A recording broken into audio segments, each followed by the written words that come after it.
પંચાયતી રાજ પર બાબુશાહીનો પ્રહાર વધવાની આશંકા છે। પંચાયતોના પદાધિકારીઓ સામે કાર્યવાહીની અધિકારીઓને સત્તા આપવામાં આવી છે। ગામથી લઈ જિલ્લા પંચાયતના પદાધિકારીઓ સામે અધિકારીઓ કરી શકશે કાર્યવાહી। ફોર એક્ઝામ્પલ ગ્રામ પંચાયત ના કોઈ સરપંચ હોય, મેમ્બર હોય અથવા કોઈ પણ બીજા મેમ્બર હોય તો એના માટે જિલ્લા વિકાસ અધિકારીને સત્તા આપવામાં આવેલી છે।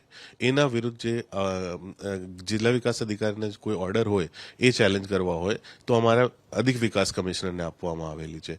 એના ઉપર ચેલેન્જ કરવું હોય તો ગુજરાત હાઈકોર્ટમાં જઈ શકે છે। એવી રીતે તાલુકા પંચાયતમાં પણ 3 લેવલ્સ છે। પહેલા જિલ્લા વિકાસ અધિકારી છે, બીજા વિકાસ કમિશનરની કચેરી છે અને વિકાસ કમિશનરની કચેરીના ઓર્ડરથી નારાજ હોય તો એ ગુજરાત હાઈકોર્ટમાં જઈ શકે છે। એવી જ રીતે જિલ્લા પંચાયત છે। જિલ્લા પંચાયતના જે કોઈ સભ્ય હોય તો એના માટે સભ્ય હોય અથવા જિલ્લા પંચાયતના પ્રમુખશ્રી હોય તો એના માટે જે સત્તાઓ છે વિકાસ કમિશનર કચેરીને છે અને સેક્રેટરી સાહેબ જે અમારા સચિવશ્રી હોય છે પંચાયત વિભાગના એને સત્તા આપવામાં આવેલી છે અને એનાથી નારાજ હોય તો ગુજરાત હાઈકોર્ટમાં જઈ શકો છો।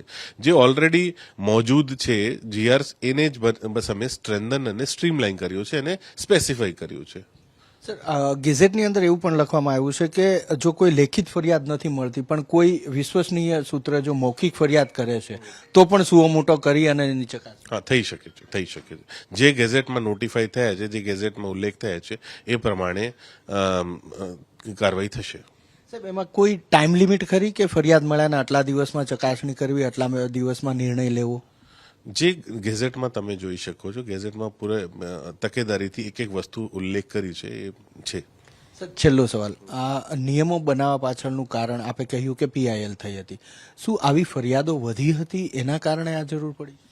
એના માટે જનતાને એક સહુલિયત મળે, જનતાને એક પ્લેટફોર્મ મળે કે ભાઈ એ માની લો કે કોઈ રોડ રસ્તાના કામ છે, કોઈ પણ બીજા કામ છે, એમાં કામ બરાબર નથી થઈ રહ્યા તો લોકો કોઈ જગ્યા મેકેનિઝમથી રજૂઆત કરી શકે કે ભાઈ આ રોડ રસ્તાના કામ થયા કે નહીં થયા, તો એના માટે એક મેકેનિઝમ હવે મળી ગયું છે અને એ ખરેખર લોકો માટે અને પબ્લિક માટે બહુ સારા એક કામગીરી થઈ છે અને એનાથી ખૂબ સારી કામગીરી હતી અને ગુણવત્તાયુક્ત કામગીરી ગુજરાતની અંદર થશે।